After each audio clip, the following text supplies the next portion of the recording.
வணக்கம். நான் உங்க ஜனா பேசுறேன்.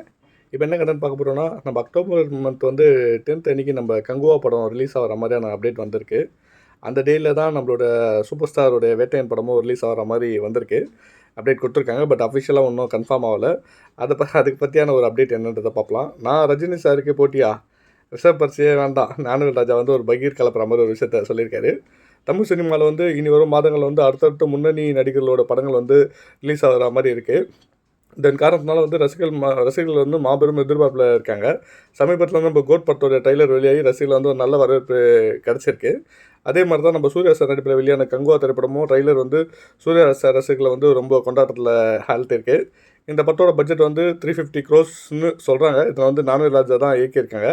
இந்த நேரத்தில் வந்து நம்ம சூப்பர் ஸ்டார் ரஜினி சாருடைய படம் வேட்டையன் திரைப்படமும் வந்து தற்போது மிகுந்த எதிர்பார்ப்பில் வந்து வந்துட்டுருக்கு. இந்த படத்தை வந்து லைக்கா நிறுவனம் தான் தயாரிக்கிறாங்க.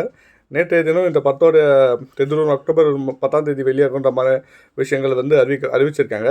இந்த மாதிரி வந்து கங்குவா திரைப்படமும் ரஜினி சாரோட வேட்டையன் திரைப்படமும் ஒரே நாளில் வெளியாக இருக்கிறது வந்து கொஞ்சம் சர்ச்சையை தான் ஏற்படுத்தியிருக்குன்னு சொல்லலாம். ஏன்னா நம்ம ரஜினி சாரோட போட்டின்னும் போது கொஞ்சம் அது ஒரு அரசல் புரசலான ஒரு விஷயங்கள் பேசப்படுதுல, அது மாதிரி தான்.